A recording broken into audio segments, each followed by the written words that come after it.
नमस्कार, मी दिनकर शिंदे. आपण पाहताय DS न्यूज. तुमचं मत माझं मत मध्ये आपलं स्वागत. मित्रांनो, महत्वाचा विषय घेऊन आलो तो म्हणजे राजकीय, विशेषतः या राज्यामध्ये ज्या लोकसभेच्या निवडणुका होत आहेत. तसं तर देशामध्ये लोकसभेच्या निवडणुका होत आहेत, परंतु राज्यासंदर्भात आपण चर्चा करतोय.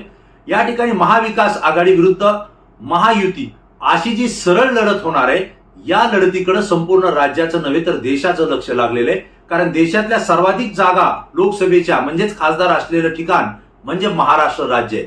आणि विशेषतः 48 जागा या ज्यांच्या बाजूने जास्त जातील त्या बाजूने देशाचा पंतप्रधान होऊ शकतो असं वातावरण या देशामध्ये आहे. आणि त्यामुळं भारतीय जनता पार्टीनं महाराष्ट्रामध्ये जे पक्ष आपल्या सोबत येतील त्यांना आपल्या सोबत घेण्याचा प्रयत्न केलेला आहे. म्हणजेच उद्धव ठाकरे यांची शिवसेना फोडून, शरद पवार यांची राष्ट्रवादी फोडून आपल्या सोबत घेतलीये. आणि त्यासोबत शेवटच्या टप्प्यामध्ये महादेव जानकर यांचा पक्ष सुद्धा आपल्या सोबत राष्ट्रीय समाज पक्ष घेतलेला आहे. या व्यतिरिक्त आणखी काही छोटे मोठे पक्ष आहेत, त्यांना सुद्धा घेण्याचा प्रयत्न केलेला आहे.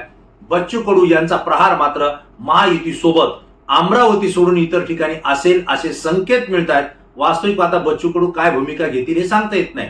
परंतु कोणत्याही परिस्थितीत आपल्याला राज्यातल्या जास्तीत जास्त लोकसभेच्या जागा या निवडून आणायच्याच आहेत. या पद्धतीनं भारतीय जनता पार्टी तयारीला लागलेली आहे. मित्र पक्षांना पाहिजे ते द्यायला तयार आहे, पाहिजे ती पदं द्यायला तयार आहेत. जसं की एकनाथ शिंदेना मुख्यमंत्री पद दिले, अजित पवारांना उपमुख्यमंत्री पद दिले, ज्यांच्यावर भ्रष्टाचाराचे आरोप आहेत त्यांनाही सोबत घेतलंय, त्यांनाही मंत्री केलंय. हे सगळं आपण पाहतोय. दुसऱ्या बाजूला महाविकास आघाडी सुद्धा सावध झालेली आहे आणि त्यांनी सुद्धा एकत्रित येऊन ही निवडणूक लढवायचं ठरवलंय. त्यामध्ये मग उद्धव ठाकरे यांची शिवसेना असेल, शरद पवार यांची राष्ट्रवादी आणि काँग्रेस पक्ष या तिघांनी जर महाविकास आघाडी केलीच, परंतु आपल्यासोबत काही मित्र पक्ष येत आहेत का याची सुद्धा ते चाचपणी करतायत. महादेव जानकर यांना आपल्यासोबत घेण्याचा प्रयत्न शरद पवार यांनी केला होता. वास्तविक पाहता शरद पवारांनी खरंच प्रयत्न केला की गुगली टाकली होती, हे आता लवकरच आपल्याला सुद्धा समजेल. परंतु याच वेळी राजू शेट्टी यांचा शेतकरी पक्ष हा आपल्यासोबत यायला पाहिजे, शेतकरी संघटना आपल्यासोबत यायला पाहिजे, या ठिकाणी सुद्धा प्रयत्न करताना महाविकास आघाडी दिसते. परंतु सगळ्यात महत्वाचा आणखी एक पक्ष राज्यामध्ये आहे, तो म्हणजे वंचित बहुजन आघाडीची की प्रकाश आंबेडकर यांची आहे. प्रकाशराव आंबेडकर यांची आघाडी आपल्यासोबत यावी यासाठी महाविकास आघाडीनं पहिल्यापासून प्रयत्न केले. आणि विशेषतः उद्धव ठाकरे यांनी प्रकाश आंबेडकर यांच्यासोबत सगळ्यात अगोदर बैठक घेतली आणि युती करण्याच्या संदर्भात संकेत दिले. दोघांनीही सकारात्मक चर्चा झाल्याचं सांगितलं. त्यानंतर महाविकास आघाडी आणि इंडिया आघाडी यांच्या सुद्धा अनेक बैठका झाल्या. परंतु मित्रांनो, सुरुवातीपासून एक गोष्ट लक्षात येत होती की प्रकाश आंबेडकर यांची वंचित बहुजन आघाडी गेल्या पंचवार्षिक निवडणुकीमध्ये लोकसभेची निवडणूक लढली. त्यांचे उमेदवार निवडून आले नाही, परंतु त्यांच्या उमेदवारानं जी मतं घेतली होती त्यामुळं महाविकास आघाडी म्हणजेच काँग्रेस, विशेषतः काँग्रेस आणि राष्ट्रवादी काँग्रेसच्या उमेदवाराला त्या ठिकाणी फटका बसला होता, हे आपण या ठिकाणी पाहतोय. आता त्यांच्या उमेदवाराला फटका का बोलतोय आपण, त्याचं कारण असं आहे कारण शिवसेना, उद्धव ठाकरे आणि भारतीय जनता पार्टी यांची युती होती आणि त्यामुळे या दोन्ही पक्षाच्या सर्वाधिक जागा महाराष्ट्रामध्ये त्या ठिकाणी निवडून आलेल्या आहेत. मला वाटतं काँग्रेसच्या 4 जागा आणि राष्ट्रवादी काँग्रेसचा 1 खासदार अशा फक्त जागा या काँग्रेस आणि राष्ट्रवादीच्या निवडून आल्या होत्या. उर्वरित सगळ्या जागा ह्या जवळपास शिवसेना आणि भारतीय जनता पार्टी यांच्या महायुतीच्या त्या ठिकाणी आल्या होत्या. परंतु ज्या ठिकाणी काँग्रेसचे उमेदवार पराभूत झाले होते त्या ठिकाणी वंचित बहुजन आघाडीचे जे उमेदवार होते हे त्या ठिकाणी दुसऱ्या किंवा तिसऱ्या नंबरला राहिले होते आणि त्यामुळं बहुतांश ठिकाणी ते तिसऱ्या नंबरला राहिले. आणि त्यामुळं जर त्यांची आणि काँग्रेसची गोळाबेरीज केली असती तर त्या ठिकाणी काँग्रेसचा उमेदवार विजयी झाला असता. आणि म्हणून काँग्रेस सातत्यानं म्हणतात की आमचा पराभव करताना वंचित बहुजन विकास आघाडीनं ही त्या ठिकाणी आपले उमेदवार उभा करून आमचा पराभव करण्याचा प्रयत्न केलेला आहे, हा त्यांच्यावरती आरोप करतात. दुसरीकडे प्रकाश आंबेडकरांनी सांगितलं की वंचित बहुजन आघाडीला रोखण्यासाठी काँग्रेसनं प्रयत्न केला. जर काँग्रेस त्या ठिकाणी उमेदवार दिले नसते तर वंचितचेच उमेदवार त्या ठिकाणी निवडून आले असते, असं सुद्धा प्रकाश आंबेडकर यांनी गेल्या पंचवार्षिक निवडणुकीवर प्रतिक्रिया देताना सांगितलंय.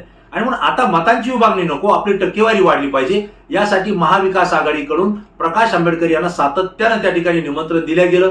त्यांना जागा वाटपाच्या संदर्भात बैठका घेण्यात आल्या. परंतु एक गोष्ट लक्षात येते, प्रकाश आंबेडकर यांनी सुरुवातीपासून सांगितलं होतं की आम्ही महाविकास आघाडीसोबत जाण्यास तयार आहोत, पण सन्मानपूर्वक आम्हाला जागा दिल्या पाहिजेत. याच ठिकाणी अंडरलाईन केल्यानंतर एक गोष्ट लक्षात येते की खरंच प्रकाश आंबेडकर यांना महाविकास आघाडीसोबत जायचं होतं का. जी राजकीय मंडळी, जी जाणकार मंडळी आहे त्यांच्या एक लक्षात आलं होतं की प्रकाश आंबेडकर ही काहीतरी वेगळ्या पद्धतीनं राज्यामध्ये भूमिका घेण्याच्या तयारीत आहेत. कारण ते बोलताना असं सांगायचे की जर आम्हाला सन्मानपूर्वक वागणूक महाविकास आघाडीकडून मिळाली नाही तर आम्ही महायुतीकडून सुद्धा जाऊ शकतो, परंतु काही नियम अटी त्यांनी त्या ठिकाणी घातल्या होत्या. ज्यावेळेस एखाद्या आघाडीसोबत जायचं असेल त्यावेळेस आम्ही दुसऱ्या सोबत सुद्धा जाऊ शकतो असं म्हणणं म्हणजे कुठंतरी मतदारांना, कार्यकर्त्यांना विचलित करणं हा त्यामागचा उद्देश असू शकतो असंही राजकीय विश्लेषक सांगतात. मित्रांनो, मध्यंतरी मराठा आरक्षणाचा मुद्दा जो जरांगे पाटलांनी लावून धरला, यावेळी संपूर्ण राज्यातला मराठा समाज हा जरांगे पाटलाच्या विचारानं एकवटलेला आहे. जरांगे पाटील जी भूमिका घेतील त्या भूमिकेकडे आपण मतदान करू असं तो समाज म्हणतोय. हा समाज जवळपास 5 ते 6 कोटीच्या संख्येनं आहे. मित्रांनो, याच वेळी त्यांना जरांगे पाटलांना आणि मराठा समाजाच्या आरक्षणाला विरोध करण्यासाठी छगन भुजबळ मैदानात आले, त्यासोबत प्रकाश शेंडगे हे मैदानात आले आणि नंतरच्या काळामध्ये ज्यावेळेस निवडणुकीचा कालावधी आला त्यावेळी छगन भुजबळ हे बाजूला सरकले, परंतु प्रकाश शेंडगे यांनी ओबीसी पक्ष त्या ठिकाणी स्थापन केला आणि सगळ्या जाती धर्माचे, मराठा सोडून किंवा काही कुणबी मराठा आहेत अशांना घेऊन एक ओबीसी पक्ष त्या ठिकाणी स्थापन केलेला आहे. राज्यामध्ये निवडणुका लढत असताना प्रकाश आंबेडकर महाविकास आघाडीसोबत बैठका घेत होते, चर्चा करत होते. त्याच वेळी दुसरीकडे ते या प्रकाशराव शेंडगे यांच्या पक्षासोबत सुद्धा बैठका घेत होते. त्यांच्या 3 ते 4 वेळेस बैठकाही झाल्याचं प्रकाश शेंडगे यांनी जाहीररित्या माध्यमांसमोर सांगितलं. मग महाविकास आघाडीसोबत चर्चा तुम्ही युतीची करताय, आघाडीची करताय, त्यावेळेस तुम्ही प्रकाश शेंडगे यांच्यासोबत ओबीसी सोबत पुन्हा नव्या वाटाघाटी तुम्ही कशासाठी करत होता हा सुद्धा प्रश्न त्या ठिकाणी उपस्थित होतोय. आणि याच दरम्यानच्या काळामध्ये प्रकाशराव आंबेडकर यांनी जरांगे पाटील हे 24 मार्चला आपली भूमिका जाहीर करणार होते. तत्पूर्वी प्रकाश आंबेडकर यांनी जरांगे पाटील यांच्या अंतर्वालीत जाऊन भेट घेतली आणि त्या ठिकाणी त्यांच्या काही चर्चा झाल्या.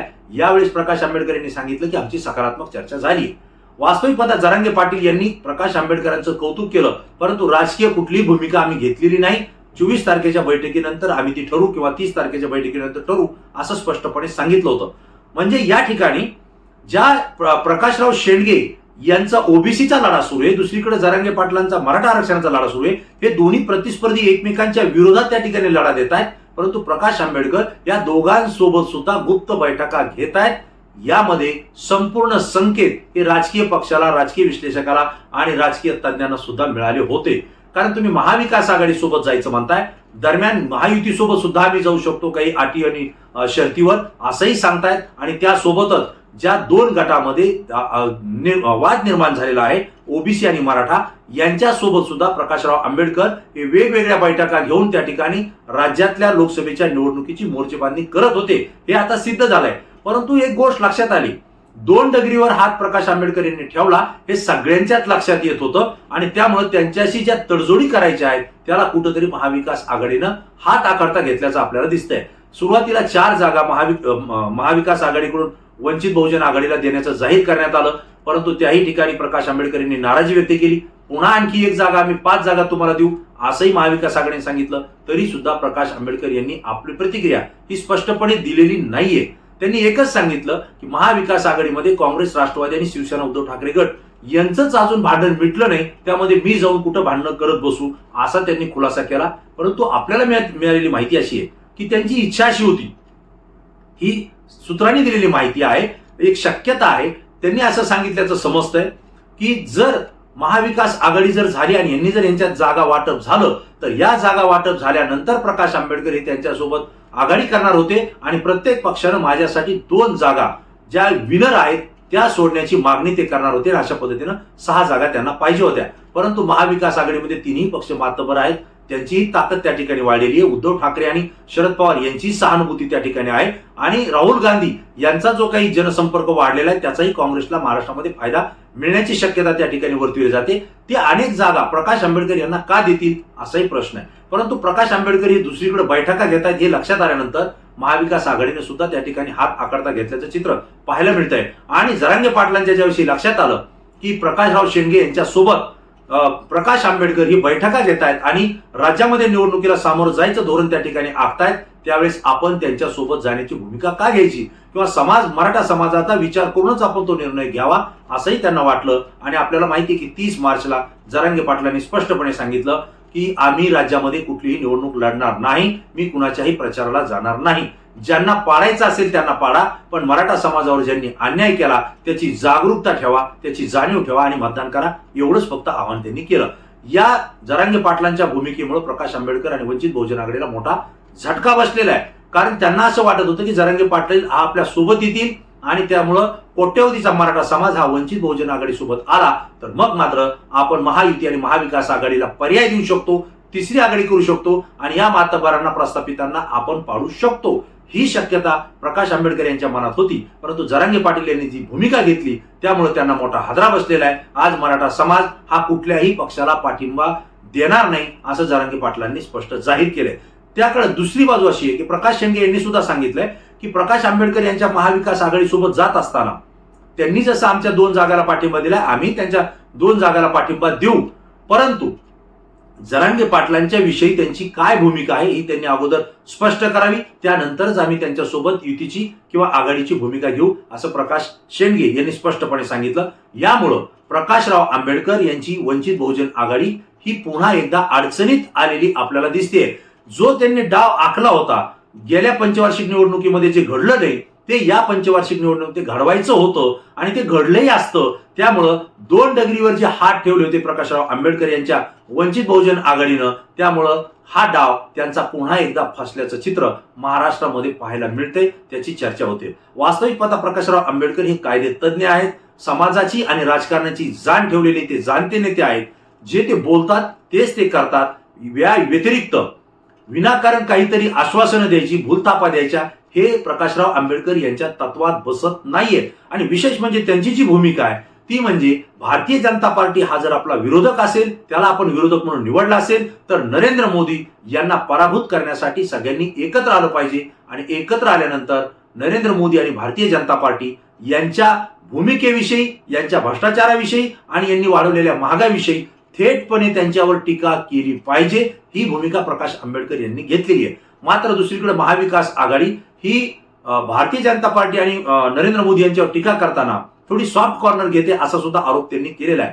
एकंदरीत प्रकाश आंबेडकर यांची भूमिका भारतीय जनता पार्टी नरेंद्र मोदी यांच्या विरोधात ही आक्रमकपणे असल्याचं ते दाखवण्याचा प्रयत्न करतायत, जेणेकरून त्यांनी जितका प्रखरतेने विरोध भाजप आणि नरेंद्र मोदी यांना केला तर त्यांच्या विरोधातला म्हणजे भाजपा विरोधातला मतदार हा वंचितकडे आकर्षित होईल किंवा तो आपल्या बाजूने झुकेल आणि त्यांचा जो रोष मोदी आणि भाजपवर आहे तो वंचित आघाडी बाहेर काढते असं त्यांना वाटेल आणि परिणामी तो मतदार आपल्याकडे झुकून आपल्याला मत त्या ठिकाणी जास्त मिळतील, जागा जास्त मिळतील असं मतप्रवाह हा वंचित बहुजन आघाडीमध्ये आहे. प्रकाश आंबेडकर यांचं सुद्धा कदाचित मत तेच आहे. परंतु होतंय काय की भारतीय जनता पार्टीच्या विरोधात जो जनसागर, जनमत जे गेलेलं आहे महाराष्ट्रातलं जनसागर, मी या अर्थानं म्हणतोय की कोट्यवधी मतदार हे विरोधात भूमिका मांडतायत. आरक्षणाचे जे कोट्यवधी समाज एकत्र आलेला मराठा तो विरोधात भूमिका मांडतोय, कर्मचारी वर्ग आहे जुनी पेन्शनमुळे तो विरोधात भूमिका मांडतोय, बेरोजगार विरोधात भूमिका मांडतायत, धनगर समाज विरोधात भूमिका मांडतोय, मुस्लिम समाज विरोधात भूमिका मांडतोय. पण हा जो जनसागर भारतीय जनता पार्टीच्या विरोधात गेलेला आहे आणि हा नेमका कोणत्या बाजूला झुकतोय ही महत्वाची भूमिका आहे आणि तो सध्या महाविकास आघाडीकडे झुकताना दिसतोय. कारण उद्धव ठाकरे आणि शरद पवार यांची जी सहानुभूती आहे आणि राहुल गांधी आणि काँग्रेस यांनी जे सर्वांना घेऊन सोबत चालण्याचं धोरण आखलेलं आहे त्यामुळं हा मतदार त्या बाजूला झुकताना दिसतोय आणि तोच मतदार आपल्याकडे आकर्षित करण्यासाठी वंचित बहुजन आघाडी त्या ठिकाणी प्रयत्न करते. आणि म्हणूनच त्यांनी जरांगे पाटील असतील किंवा प्रकाश शेंडगे असतील या दोन्हीही मराठा आणि ओबीसी डगरीवर हात ठेवण्याचा प्रयत्न केला. दोन्हीकडूनही त्यांना झटका बसण्याची शक्यता आहे. त्यासोबतच महाविकास आघाडी आणि महायुती यांच्याही डगरीवर हात ठेवण्याचं बोलून त्यांनी दाखवलं. त्याचाही फटका या वंचित आघाडीला बसताना त्या ठिकाणी दिसतोय. मित्रांनो, हे जे काही मत मी सांगतोय, हा जो काही विचार मी या ठिकाणी व्यक्त करतोय हे जनसामान्यात फिरल्यानंतर लोक बोलतायत. वास्तविक पाहता प्रकाश आंबेडकर यांनी महाविकास आघाडी सोबतच जावं ही समाजाची भूमिका आहे. जशी जरांगे पाटलांनी निवडणुकीत भाग घेऊ नये आणि उमेदवार उभा करू नये ही मराठा समाजाची भूमिका होती, अगदी तशाच पद्धतीनं वंचित बहुजन आघाडीला मानणारा वर्ग, प्रकाश आंबेडकर यांना मानणारा वर्ग जो लाखोच्या संख्येनं, कोट्यवधी संख्येनं महाराष्ट्रात आहे, त्यांची भूमिका स्पष्टपणे आहे की राज्यघटना बदलू इच्छिणारे असतील किंवा राज्यघटना बदलण्याची भाषा जे करत असतील, आरक्षणाला विरोध करण्याची भाषा जी करत असतील, त्या भारतीय जनता पार्टी आणि त्यांच्या मित्र पक्षाला आपण पराभूतच केलं पाहिजे. आणि त्यासाठी महाविकास आघाडी जरी आपल्याला विचार पटत नसेल तरी प्रकाश आंबेडकर यांनी त्याच बाजूला जावं आणि सत्तेमध्ये आपल्या माणसांना त्या ठिकाणी आणावं. दुसरीकडे भारतीय जनता पार्टीची सत्ता उलटून पाडावी हीच वंचित बहुजन आघाडीच्या कार्यकर्त्यांची, पदाधिकाऱ्यांची स्पष्टपणे भूमिका आहे. आता महाविकास आघाडी आणि महायुती स्वतंत्र जर लढत असतील आणि त्यात जर पुन्हा एकदा वंचित बहुजन आघाडी स्वतंत्र लढणार असेल तर या ठिकाणी लढणाऱ्या उमेदवारांचं भवितव्य काय, हा प्रश्न त्यांच्यासमोर उभा येतो. कारण निवडणूक लढताना पैसाही लागतो, जनसंपर्कही लागतो, तेवढा वेळही द्यावा लागतो आणि अशा वेळेला हे सगळं करून सुद्धा जर आपल्या पदरामध्ये यश पडत नसेल, विजय मिळत नसेल तर मग लढायचंय कशासाठी, हा प्रश्न आहे. जर आपण सत्तेतच येणार नसू तर सत्तेचा फायदाच आपल्याला होणार नसेल तर मग हे कुणासाठी करायचं, कशासाठी करायचं, हाही प्रश्न वंचित बहुजन आघाडीला मानणाऱ्या मतदारांमध्ये आहे. परंतु त्यांचं प्रेम प्रकाश आंबेडकर यांच्यावर आहे.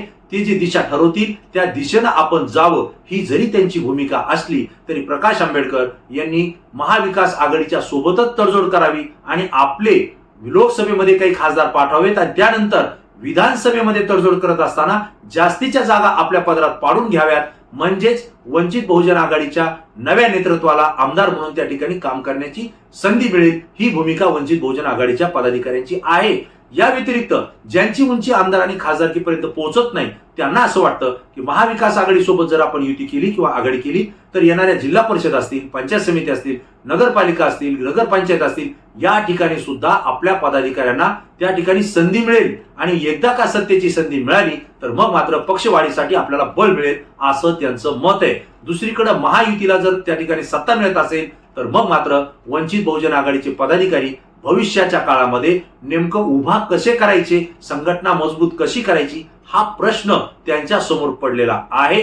आणि म्हणून आज जो काही प्रकाश आंबेडकर यांनी डाव आखला होता, जरांगे पाटील आणि ओबीसी समाज हा दोन्ही आपल्यासोबत घ्यायचं आणि त्यासोबत महाविकास आघाडी महायुतीला ज्यांना उमेदवारी मिळाली नाही ते उमेदवार आपल्यासोबत उभा करून निवडणूक लढवायची आणि तिसरी आघाडी म्हणून आपण आपले खासदार ताकदीने निवडून आणायचे, हा जो काही त्यांचा डाव होता हा दोन डगरीवर हात ठेवल्यामुळं पुन्हा एकदा फसतो की काय असं प्रश्नचिन्ह या ठिकाणी निर्माण झालेलं आहे. मित्रांनो, हा विषय, हा मुद्दा मला आपल्यासमोर व्यक्त करायचा होता. मी केला, माझं मतही व्यक्त केलं.